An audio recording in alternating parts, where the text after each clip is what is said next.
You're listening to Black Like Me with Dr. Alex G., a podcast that invites you to experience the world through the perspective of one black man, one conversation, one story, or even one rant at a time.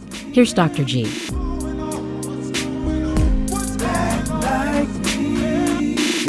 Hey everybody, welcome to another episode of Black Like Me with Dr. Alex G. And I'm excited to have my studio in the studio with me today, my studio crew in the studio with me today. And so Jeremy, Eli, and Tyler are sitting here in the studio. And these are guys who usually work behind the scenes to make sure that the each episode comes out in a very timely and beautiful manner. And today we're going to talk a little bit about the Dear White People series. But before we get into that, I just want to say you guys are really great to work with. What do people say now that's congratulatory, that you guys are cool guys, you're dope men, you're deaf, way bitching dude. All of those things. All of those things. So, I haven't asked the three of you any Black Like Me questions yet. So is it all right if I ask you guys a question? Because typically what we'll do is we'll ask something about, hey, what's going on with white people? Or I'll ask my black group or guest, something that's called a black icebreaker. So can I just ask you guys a couple of questions? Sounds great. Mm-hmm. Do you know what it means to go to bed ready roll? No idea. No. That like rice roll or no, ready roll. Come on. That's not a term that white people use. ready roll, no. Now, black people, I need you to tweet out at me. I need you to write, help me to school these guys. Obviously, they know their technology, but they don't know their terminology. And so their black terminology, ready roll. And this came up, folks, because we're sitting around about to record this segment, and I said, "Hey, are we ready?" And they said, "Oh yeah, we're ready." So I said, "Hey, this is Alex G." They said, "Whoa, hold on, we didn't push the record button. We're not ready." I said, "Well, when black people say ready, we mean like ready roll." So ready roll means you've got to go someplace early the next day. So you go to bed fully dressed. You shower, you comb your hair, you put on what you're gonna wear the next day, not the same funky clothes you walked around with, in on Tuesday. If you got to be someplace early Wednesday morning, you comb your hair, brush your teeth, put your socks and your shoes, and you lay across the bed, casket-like. You lay across the bed so that when the alarm goes off at like 5:30, you're ready to go. It's not like, "Mama, let me change. I can't find my drawers." Do you guys know what drawers are? That's underpants. Those are so Captain Draws is Captain Underpants, Draws. And so you jump up and you're ready to go. You might have to wash your face and brush your teeth, but you jump up, your socks and things are on. So now, having known that, having heard that, have you ever gone to bed ready roll? No. But I have put my clothes laid out on the floor next to my bed so I can put them on easily when I get up. That's very white, Jeremy. Yeah. But no, you got to put it on. But yeah, I'm Jeremy and I am white. You, Just in case people didn't know. Tyler, did we screen for that? Because I definitely told you That's to my ask bad. white questions. my Mayo bad. or Miracle Whip, Jeremy? See, this is hard. So it's Miracle Whip. Okay. Because okay. Mayo is So you're not really white. Okay, you're trying to trick us. well, I mean, I am who I am. Yeah, I don't know what that means. No, okay, I just had to ask you that question about Miracle Whip. Can I ask you just one more question?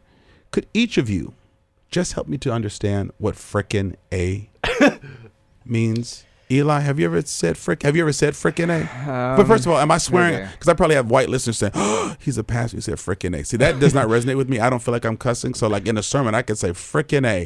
Let's turn to the Book of Genesis, because that carries no dirtiness, no potty mouthiness to us. It's pretty close to swearing. Yeah. I mean, it's the way of swearing without actually saying it, I feel like. And is it Frickin A, Frickin A, Friggin A? I think all of those, but mostly frickin', I think. Yeah. Honestly, I've never said it. I promise. You've never said Frickin A? I don't think I haven't. have either. But But the only experience I remember, and people say it all the time, I don't really know what it means either, or why they say it. It's just when people get really mad. But I remember one time, my dad came home from a church board meeting, and he said someone in the room said Frickin A tonight, and he was like, "Oh, really?" Things went down. It was a heavy meeting. I was like, because he said it. That's weird. I do feel like it's also you could use it at work without swearing, sort of thing, if you're angry, you can if that's the environment, we're not gonna full on swear, but you're gonna do it. I'm angry. Sure. Yeah. So Jeremy, could you break down the etymological Well, aspect of this word The way I or understand phrase? it, I don't know if this. Have you ever said it? I've never said it, but it's been. You guys have never said Frickin A. been a part of my growing up. So here's the thing. So a Frickin A is sort of like a smaller version of fucking A, right? Oh. In case you didn't know. My. Yep. Whew, my. Wait, this is a family show. Wait, there are black people in the room. We can bleep that out. Okay. Wow. But here's the thing. So it's the kind of thing that like only. He never said freaking A, but he just said fucking A. But see, Right, like, all right. up on black like me. Wow. Right. So that's something that like I heard my uncle say, right? It's something that like I don't know like Once. no, several times, Right. But what it does, what it functions is like indicating that what's about to happen is like really serious. Because what it means is like I've got It's a line in the sand. like I've got a problem with what's going on. Let's stop. Freaking A. Right. So is it sort of like when a black person says, "Oh hell no"? Yeah. Yeah. I think that's his social function. Like Yeah. they'll be sitting there listening, and when a black person says, "Oh hell no," and Yeah. particularly if it's a woman, she starts taking her earrings off. Yeah. Yeah, So or it's putting like- cocoa butter I mean- on her face. I don't know if the application of cocoa butter is involved in hell no, but that's just because of my lack of experience with it. But so the most primal version of the freaking A or the unsort of censored one would happen like there's a group of like older men around like a car Sure. or trying to do a task. They're arguing about what to do, and then at some point someone goes, the fucking A, and either like walks away from it or like Zen's like, okay, what you need to do, John, is you need to use this wrench over here and do this But thing. what's the A? That seems pretty. It just means it may be a shortened version of hey, like sort of like hey getting attention. I don't know. I think it's asshole. That's what I always thought too. Yep. Okay, I'm gonna need you guys to research that it's because asshole. I've Googled You think it. so? And like when black comedians make fun of white people, did you guys know that black comedians make fun of white people? It's my favorite humor. They'll say like something like, "Hey man, frickin' A," and we laugh because like the kind of joke is like in black space. If a black person takes off running, I've trained Tyler as I've tried to follow me. Like, don't wait for me to explain why. Don't tweet and try to figure out where I'm going. If we're standing in like just regular space, we're in the corner talking, the breeze is coming, the sun is just falling lightly over our shoulders. If I just drop my bag and start running, follow me. That in was the like same day direction. one. You're right, That was just the day first one. I thing you told you told to me. do that because we don't have time to explain. Because that's how we get out of stuff. To me, when somebody says frickin' A, I'm gonna start ducking because I know. Particularly if there's alcohol or beer involved, I know some white dude's gonna start throwing punches or pushing chairs or something like that. Somebody talked to his girlfriend. Somebody did something wrong. Somebody moved his beer. Beer. Somebody erased his porn. I mean, something happened. something bad happened. We're gonna get a lot of emails after this one. So I think it is okay. more like an aside to yourself, like a expression of frustration. Does it sort of Not geek like you up or motivate direct- you to do something? Is it like what you say to like, Yeah. okay, I don't really want to fight? Is it sort of like Popeye's spinach? It's like, like Popeye first he goes, that's it, that's all I can take, I can't take no more. Boom.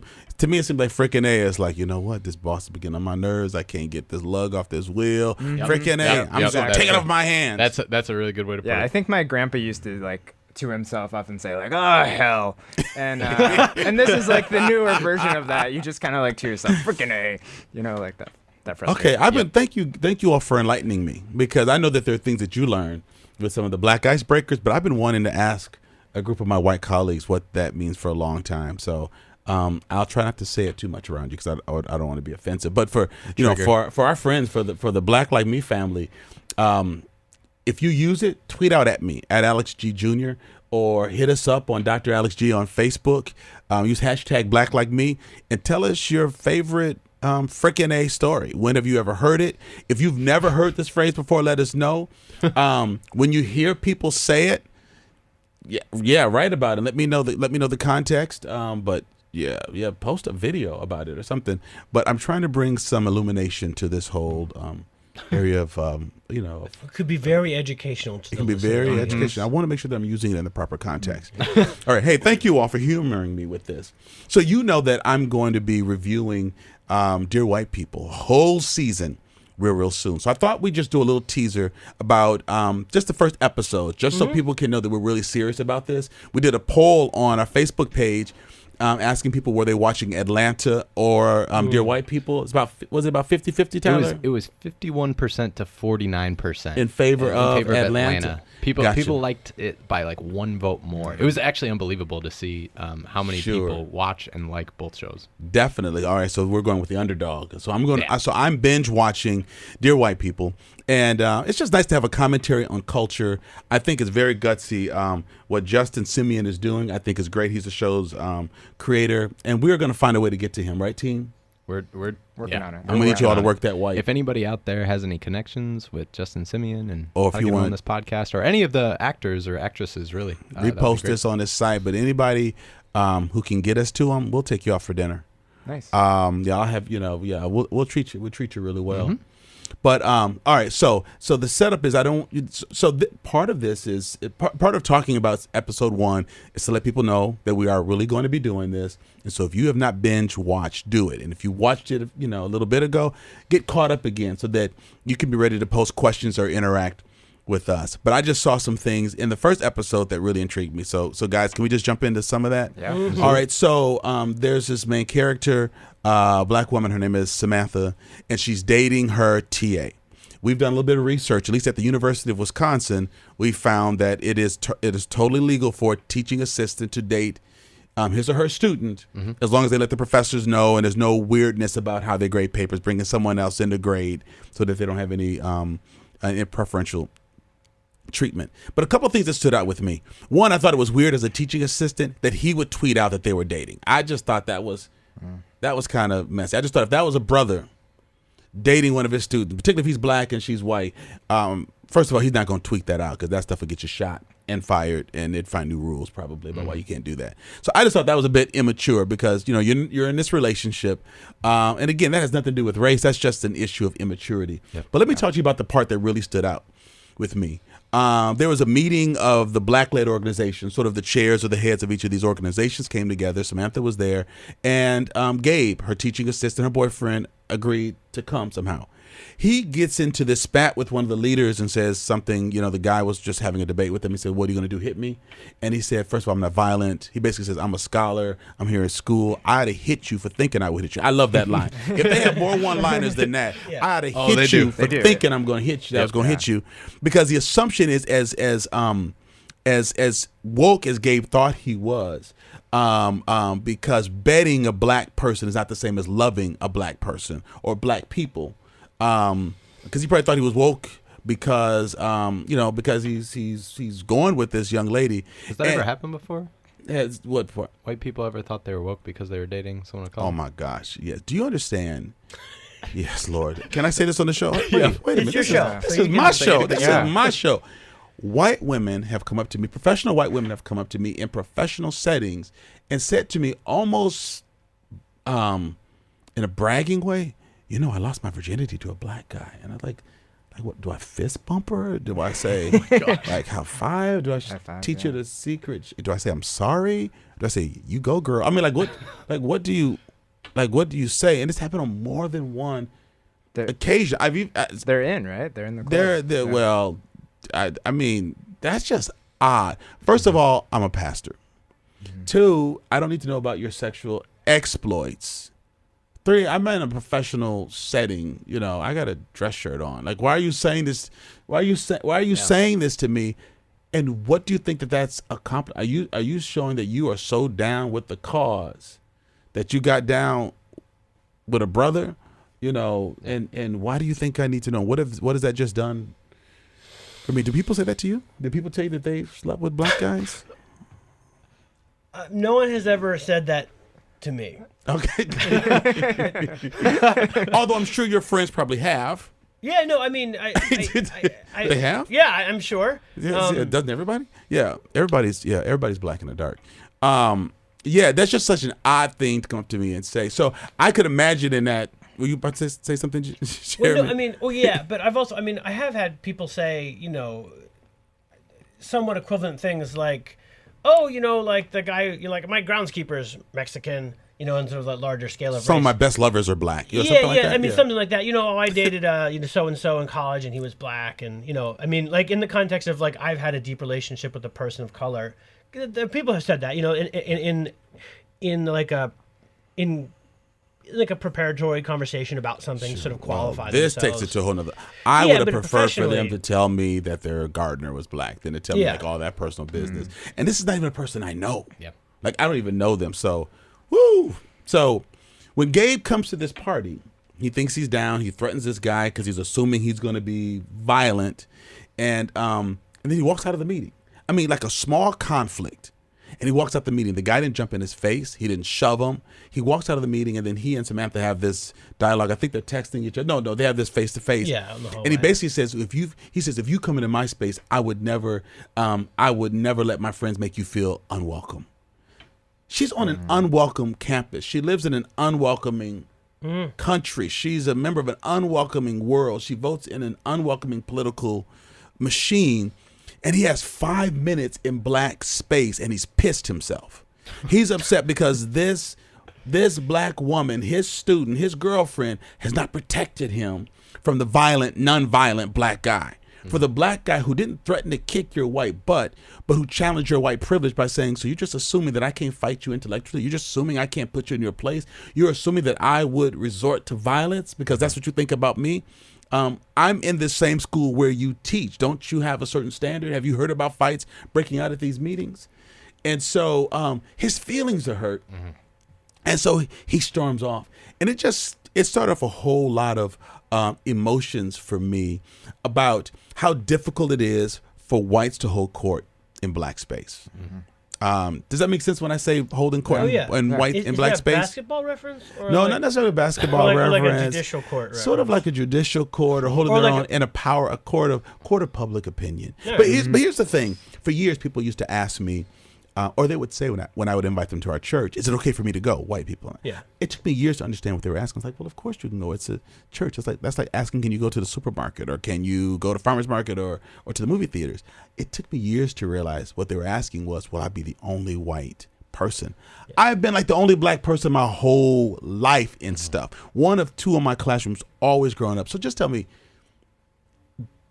do white people, I'm going to give you permission just to speak for, a lot of white people, not all of them, because there's a lot of y'all, but at least some of the white people is it fear that you're just going to stand out, fear that you won't know what to say, fear that you're not wanted there, fear that you're going to experience bodily harm? What is so frightening for white people to be in black space? Because I live in white space unless I'm very intentional. I think, well, there's one that's obviously you're going to feel uncomfortable or something. I think there's like two different perspectives that I can think of. One is that you're going to feel uncomfortable, that you're going to feel like everyone's looking at you the whole time and all that sort of stuff. And I know exactly like what you just shared. I think there's another perspective though. Wait, I'm sorry. Let me just ask this. So other than those times, you feel invisible? I mean, do white people not think people are looking at them because of how you're dressing, or maybe you're the oldest or the youngest? Is that not really a concern of everybody looking at you until it's... Yeah, I mean, I think our cultural? society has conditioned white people to not think about that at all. Like, That's I mean, an I may important have point. my I didn't mean to cut you off. my Oh, own that's an important point. insecurities in public, but Got you. yeah, I think in general that is not something we think about, and I think that's part That's of the problem. important. We can talk about that more. Sure. But yeah, from your point of view, that is not what you experience at all. But we would not think of going to the supermarket, restaurants, at least not based on like what your skin looks like. Race or anything. You might race or think skin like, color. oh, I'm wearing an outfit today that is I'm a little extra, or I'm not dressed up enough, or I'm dressed too down, but Or like overconfident. nothing about like that. And I think that is the difference. The difference is who you are, not what Yeah. you're wearing. Okay, I might be the only person that's blonde, and this is a brunette convention. I would Or not even think. Or everyone's got America. suits, and I've got on a Right. polo. Right. But being white in black space, it's who you are. It's not what you're wearing. It's not the styling of your hair. It's not the color. Yeah. It's innately who you are. It's your skin color. You're not used to thinking about the oddity of that being unique in black space. For sure. Yeah. I mean, and there's also for That's me, interesting. I think part of it too, at least for me, is it's like I'm worried about what they're gonna think about me. Like, what is he doing here? You know, like there's a barbershop by my house. I have like this. I've been like I have my life. Most of my life wanted to be in a black barbershop and like just listen to those guys saw about stuff. I mean, the closest thing we have in white culture is like the hardware store, and there's a hardware store that I go to on Willie Street, and if you hang out there for a while, like it is entertaining to hear folks Sure, come in with all their sure. questions. You know, it's the same guys who own it every day. You know, and like there's a hardware store near where I used to grow up where they'd have the pot of coffee, and like the same old guys would go in every day, Interesting. take the pot of coffee, talk about stuff. Sort of a third space where people Yeah, gather. exactly. You know, and like the guys who were there drinking the coffee, they would like kind of work there and show people where the Sure. you know, I mean, it was just, and that was that space, and I've always, I mean, you know, I've just loved the way, like when like those black men just like tell everyone how it is. Like, let me tell you about how it is. You know, like Right. I've been like ever since I saw examples of that in my life. I'm like, I want to be part of that. But like, I'm like, how do I walk into a barbershop? And also, like, is it appropriate for me to walk into a Yeah. barbershop and be like, I'm here for a haircut. I'm also here to Barbers Talk at you? Hang out Barbers with you? like white money. So I'm just saying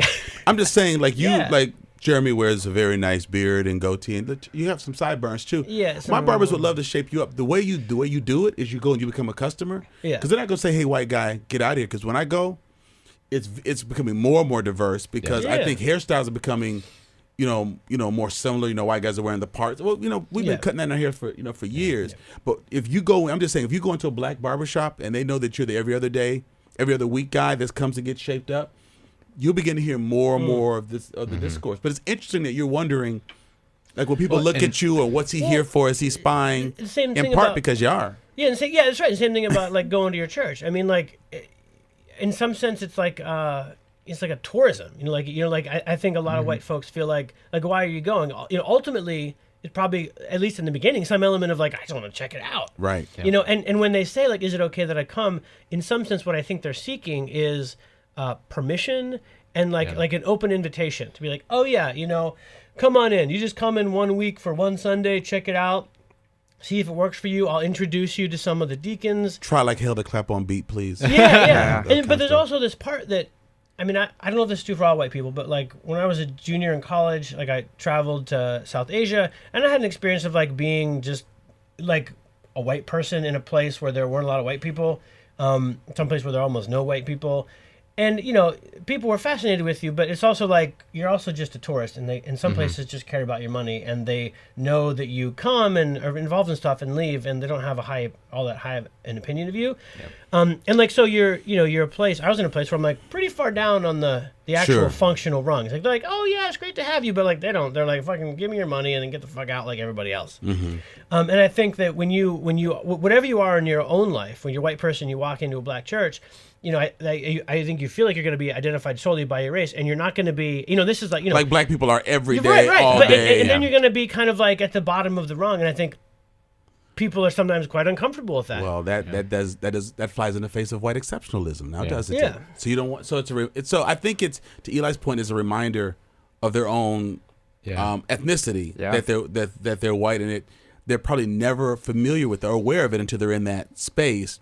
But then it's the sociological aspect of it. Am I low on the pecking order? So And I know. those are two things that they're and there's one wrestling more, with. but Tyler wanted to. Yeah, I know, and I've felt this way before, as well as I've heard experience from a lot of other people, is that they almost feel like them entering into a place where it's disrupting black space. Yeah. Or it's intruding upon See, something. now I don't believe that.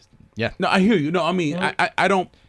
So that, White people have never cared about intruding on anything. They have intruded on America. They have intruded on North Pole. They've intruded. I get that there are that's some part who of it. think but that's that part of it, because they go, because they will intrude on stuff. White people walk over. Like, I'll go out with my fraternity brothers and we'll go hang out, and we might go to cigar shop.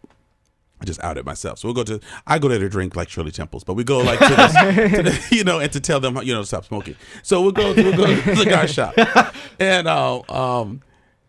white folks will walk over and say, and sometimes it'll be after big events. So we'll have like a tux on. It'll be like a black tie, you know, thing for guys. They'll come over and say, "What's going on? What's going on?" Black people would never walk up in a cigar shop and see a bunch of white men, businessmen, middle class, professional men sitting in a circle talking. What's going on over here? Rally? You know, you guys getting ready to reelect? You know, Well, and- Trump. You're making America great. We'd be like, okay. I might wave and just say, "Hey, nice tuxedos." We, without exception, have not gone out without someone asking us who we are, what we're doing. Are we from Madison? So white people intrude all the time and want to know stuff. But you're right. When the tables are flipped and they're outnumbered, they're not going to walk up into a church or a whole banquet hall of black people wearing bow ties and saying, "Hey, what are you doing?" But it's interesting. They inquiring white minds really want to know, but they don't want to be low on that totem pole. I cut you off, Tyler. I want you to go ahead on. It's your show. You get to cut me off anytime. That's right. Then shut up and let me say this. No, okay, go on, Tyler. I'm enjoying this dialogue. Part of it too is that people, when they hear that, yes, or when they uncover the history of, wow, white people always have been colonizers and they always have intruded on black people's space, and we always do this for these reasons and all this sort of stuff. People begin to go, I don't want to be that person anymore. Okay. I don't want to do this Sure. to you the same way my heritage, my skin, everything has always done. And so they're like, I want to give you the space that you might need or you might want, or that you would rather not have me here, and I'm okay with that. So a lot of times when sure, so they might be doing that to just be like, if you don't want me here, I don't care. Like, I don't want to be here because I want to give you that space.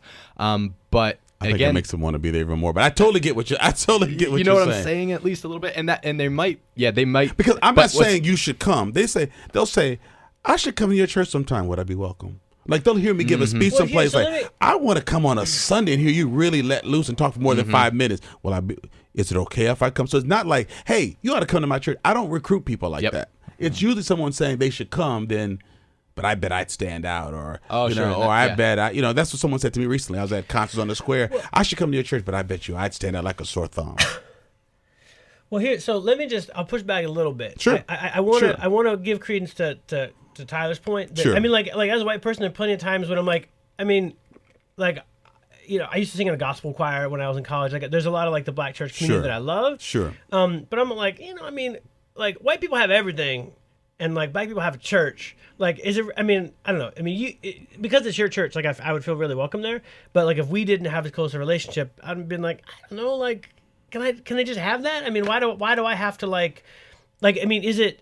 I'm like, I'll be fine. Like I can find what I need elsewhere. I don't have to like take one of the few spaces that is sort of all black. I think there's something else about like in the show too that one white person and 200 black people, y'all are whited out. Yeah, the thing is, we'll absorb that space. It won't turn us. I'm right. sorry, Eli. No, I was just gonna say, like, I think what you're talking about too, of having somebody that invites you, or like somebody. Yeah. If you were going into the barbershop and you knew somebody, at least one person specific, who was gonna be there, and I can say like, well, I know. I mean, that's kind of like with a lot of social situations. Sure. And that's probably why people feel this need to be like, I dated someone black or something. It's their way of saying like, well, I have some connection to this culture. Can't I now feel a little more comfortable coming into this space? And even though you may not feel like, what's your problem? Why not? Like, why can't you come? For them, that's still that caution of, I need some sort of ticket in, And it's like, they're arresting black people in like public spaces for, in Starbucks, right? Right. Like there's this sense, like, or in front of their own apartment building. Right. I mean, the one thing I want to push back at was this. Sure. So when we first sort of came into your office 2 years ago with Jake to sort of say, hey, we want to do this film project, and you're like, do you know any black people? And like, no, that's why we're here. You were definitely quite skeptical of like what are these guys doing here? Right. And you're assuming that I'm not now. What do they want? You're assuming I'm not skeptical today. I mean, not as skeptical. But we're doing something together right now. Sure. And I think that like, what I perceive from you is kind of like, what are you interested in? Like, what's your angle? Because that was like my 13th meeting that day. With someone saying, let's do something. But yeah. And I think that we're all like, we white people are also aware of that like there's some level of, and I don't know what it is, but there's some level of like authentic interest or humanity that we like feel like we have to prove, which I think is real. Like, we had to show you that we weren't just interested in exploiting your blackness for success of our artistic project. Right. We were interested in a long-term relationship where we work on stuff together as peers. Right, and you can never ascertain that in the first meeting because you have to see how does it lead to the very next meeting. But I want to push back on your pushback. Sure. Because, true, I knew you all were trying to avoid that, and I was trying to figure out if you're very, very serious. But I also think you're giving white people the high road by saying we don't want to take black space. We don't want to take, because you take our music, our hair, our lips, collagen, and your butts. You take all the stuff to get black culture. I think it comes down to being morbidly aware, fearful of your own whiteness and what that means, the representation, because the people I'm talking to don't have the power to really take away the black space. Yeah. I want to know why white people are so afraid of being outnumbered and aware of their race. Because I am when I'm on a plane. I am when I go in a restaurant. And I adjust. Like, I'll be at a conference or I'll sit outside a building, and there's nothing for black people to say. We'll be talking to each other. Hey, I haven't seen you in a long time. Like, okay, let me go back into this conference with all these white people. And that's not saying we hate white people. It just means it's a different energy level. You have to come outside. It's almost like having a cigarette. Not every time I'm around white people. Some of my best friends are white. Yeah. And so, but going outside, because it's, how much do I hold back? How much do I not bite my tongue when people are saying something crazy? Alex, what do you think about the plight of people of color? What do you think about? And so sometimes it's just a mental adjustment. We know the adjustment it takes to walk in to white space, but we do it. So I want someone just to have to own, we'll give you the high road. There are people who don't want to colonize, they don't want to take over. But like at a deep, dark level, I want to know what's so scary with white people about being in black space. And why did Gabe get so pissed? He was already on edge in that meeting, and he was waiting for something to make him feel he was not in control, couldn't manipulate the situation. So he had to get out of there because he shot his best wad. Like, what are you gonna do? Fire him? Fight me, big dude. And the guy comes at him intellectually. He doesn't know who he is and becomes aware of his power, his whiteness, and his ignorance. Eli, can I be totally honest? Come on, bring it. So this is like one thing I'm curious about. So let's use the Starbucks example of going into that space, right? Sure. It's this white space, and those young men felt uncomfortable, and obviously they were treated that way. So I think there is something in the back of the mind of white people when they go into a black space that both calls forward their anxiety about generally what white people have done, whether it's colonization, way that they've treated people in those spaces, even though it wasn't them personally. And so I think they may be thinking, and I like to hear what you guys think, like, am I going to be reciprocated with the same attitude? Bingo. That's what I think it is. I think it is. Yeah. That's what I think it is. Turnabout is fair play. Right. Yeah. And that's terrifying. Yeah. Yep. And some people, would even say, some white people, some anticipate that because of what they would do in that space. That if you're a liar, you're assuming people are lying to you. If you don't lie, you're assuming everyone's telling you the truth. That part of it is either people have witnessed it and didn't stop it, or a party to it, or maybe perpetrated some of those things. But I think, and I know that's not everyone, because I think people are careful, like you're saying, Tyler, and like you're saying, Jeremy. But I think Eli's hitting something. Yeah, exactly. It's that, am I going to, and do I know what it's like to be looked at with disdain? I'm intelligent. I'm nice. I pay my taxes. I'm philanthropic. I take my kids to soccer. I have compost. I care about the environment. Compost is very important. Very important. But I've never been in an environment where the first judgment is my gender and my race. And black men have been dealing with that for 400 years in this country. It's like a space where your whiteness is a liability. Yes, and I think that's what because never in your life is that the case. Yeah.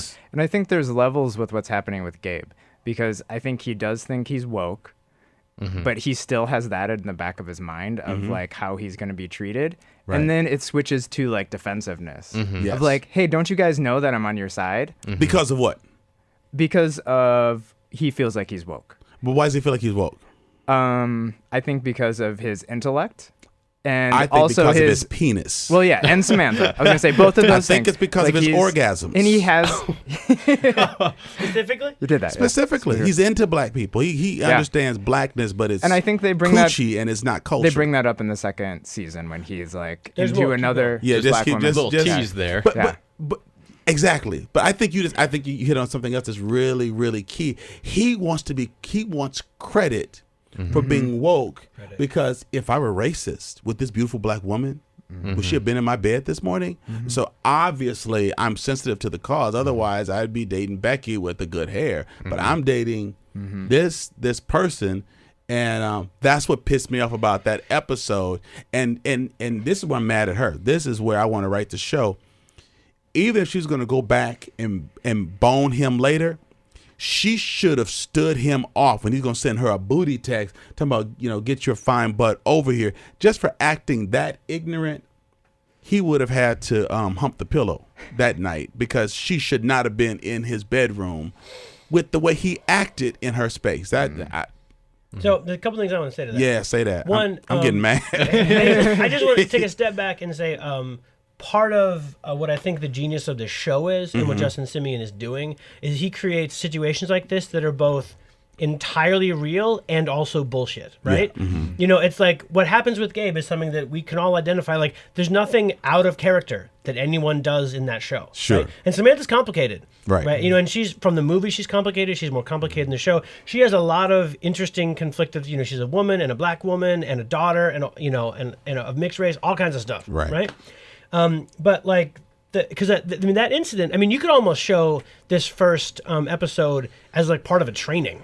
You know, and have people talk about it. I think I will. Yeah, I mean, because what Gabe's point of view is like, there's validity to it. He screws some stuff up. Reggie, like, good, also screws a couple stuff up. Doesn't need to be that confrontational, I don't think. But also, like, stands his ground. I mean, like, what are you doing here, Gabe? Why? I mean, like, what do you expect to happen when you show up here? And, you know, are we supposed to, like, give you a medal? It's like, oh, like, thanks, woke brother, for showing up here and gracing us with your presence. We're so glad to have you as a would-be ally, common ally in our situation. Right. And what's Samantha supposed to do? She's like, yeah, I'll just forsake all of my black community is not as important as you who I've been sleeping with for a few months, you know? And it provides, when I watched the show, it was the first time I had seen what I felt like were real racial interactions that echoed things I saw in my own life, that were part of my college experience. I think that's the beauty of the show. Yeah. And that's part of what Justin says. Yeah. Is he says that Winchester University is America. That's Sure. his point, is that he wants it to This be is a America. depiction of this is what America is, just on a smaller scale. You know, I wonder. You gonna ask? Go ahead. Well, the last thing, I was just wanted to say, like, I think what you've been pointing out this whole time, that no matter when it comes to encroaching on black space, or like, am I going to be welcome if I come here? No matter what the response is, whether it's motivated out of, I don't want to I don't want to encroach. I know that my ancestors have always done that, and I don't want to be that person. Versus, am I going to be out of place, and all those things. I think it still reveals a darkness, and a depravity within whiteness that continues to grip and cause you to have to go deeper into those motives of why would I feel this way, no matter what your motive is going into a situation like that, or what's going on inside of me that needs to be dealt with, that needs to be addressed with, that I'm still acting paternalistic, thinking, oh, well, I need to protect, you know, this. Just in general, I think no matter what the motive is, no matter how intentional it is supposed to be pure, there's still more depth to do. Right. And if you're going to move into black space because you feel called to, or that's where your work or your passion is, then don't be so volatile, and understand that Reggie might not have Reggie's a bit of a hothead, but he's not going to jump on anybody. No. But you walk in as a white man and an authority figure because you're a teaching assistant. It's going to bring some stuff out of Reggie. If Gabe had not been there, Reggie's going to pick on someone, but it would not have necessarily gone to the level. Yeah. Or it's black people talking. That's just Reggie. Let's go back. But no, it walks out. It builds. It crescendos into Gabe walking out. So I think one thing is, if whites are going to engage and move into black space, they can't come in and say it's too loud. Well, why are you getting so upset, or why are you angry? Don't come into black space and then judge what black people do in black space, because you help to exacerbate it a little bit by being there. But if you're going to be an insider, then you're going to hear black speak, and don't get insulted and think that if they talk about systemic stuff, they're not talking about you and your mama when they say white people. So go and get over it. Secondly, I think there's some complexity with Gabe and Samantha, but the sense that white people want black people to make them feel comfortable in black space is problematic for me. Yeah. So that line that I would never let you, basically, I would never leave you unprotected. She's unprotected all the time. Yeah. And it's not because you protect her. It's you can't stop that. And she learns to fend for herself. But the fact that it's some black person's job to take care of you, to make you feel okay about not standing out like a sore thumb in that space, is real problematic for me. So I'm going to see how that continues to be woven into the rest of the story. But I think that concept that if you're going to really be an ally, you have to be able to own that space and that angst, and not expect black people to alleviate you of that. In our history class that we do, it's for white allies, but whites are often asking us, well, where are the black people? Well, this is a history class for white people about U.S. black history. Why should a black person be here? Because they want to be able to practice new language. Like, this is awful, don't you think? I would have run away, wouldn't you? I wouldn't have let that master say that to me and rape my wife. Would you know? right? I would have stopped the lynching mob. Don't you agree? And so I just think people are being called to action. And so this is a great point for something for our white allies or white would-be allies to really consider. Do you really want to be in that? Do you want to be a fly on the wall, or do you want to be part of the mix? And what do you do to ready yourself for that space? Yeah, I think that's a really good insight for the white community, because just an experience like that, let's say of like Gabe coming into that space and the way he reacts, and like I'm not going to speak for the black experience, but from what I've heard you talk about and others, that you have to deal with that all the time, and what you still accomplish despite that. Right.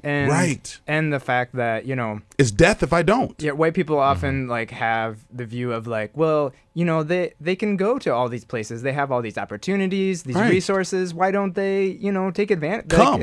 Yeah, it's there. And then we have one experience, and then we're like, Yes. I'm not gonna feel comfortable going to that church. Yeah. I'm not gonna go into that space. Yeah. And so it kind of does flip that table on it, and hopefully people would realize that insight. But I think it's easier to have one experience and then be like, you know what, that wasn't wasn't okay for me. Even though, like intellectually, like I'm good with that. I'm not gonna actively do it. Does Gabe see color? He has to. Yeah. Right. He does, yeah. You think so? Yeah, and I mean, I've seen the show, so like. Sure, don't spoil it for me. No, but I mean, Samantha's clearly black, and I mean. Well, what I mean is in tokenism, we want our black girlfriends, we want our black boyfriends, we want our black people, but we don't want black community. I've noticed that I'll go to conferences and I'll speak in white space, and white people will love them some Dr. Alex G, but they don't want to deal with Mookie and Junebug, and that's not cool for underprivileged. But I mean is it's black culture and black community. So they want me because I represent their culture, because I've entered into their space to speak, and they want to be able to say that they're in black space, but they don't want to meet the other people who are part of my black community who make me who I am. And so I'm asking that somewhat facetiously if he sees color, because he probably again is assuming this is part of what he's doing to address racial issues by not seeing color, not letting it become a barrier. So he wants Samantha, but he clearly does not want Samantha's community, and that community is helps to make her who she is. I'm excited to see how you respond to the rest of the season. How you see Gabe's friends when you meet them. And, I mean, I think it my is blood like pressure's going up. The journey of Samantha too. Like, I think he does mostly know her in white space. And I'm not saying that like she's switching how she acts necessarily, but it is if you don't have that crew, right? And I would say she's a little unique in her interests and things like that compared to her black friends, and so that's the side of her that he normally sees. Like I associate what I appreciate is they're in like a film class basically, and she's like a film geek, and I would say I have not. Going to film school and grad school, I didn't see a lot of black people in that space. So I think that's unique for him too to see her in that way. And it reflects a lot of what Justin Simeon said is that his two characters that he feels represent him and that he sees himself in the show are Samantha and then Lionel, who we haven't really gotten too much into Lionel yet in the first episode. Lionel's the only one who likes cream of wheat. Oh my. Okay, I'm not gonna. You'll have to wait till season 2 to find out. I'll catch you. I'm sorry, spoiler. No, but you will wait. First of all, this has been really fun and insightful. So I really appreciate the ability to have a very candid discussion about whites and black space, because I rarely hear people talk about this. I'll just hear someone say we don't want to mess it up, and that's the end of the conversation. But you three have demonstrated the complexity of it. Is it being aware of your whiteness? Is it not wanting to eavesdrop or become some sort of social voyeur? Is it wanting to not be, colonial and invading this space?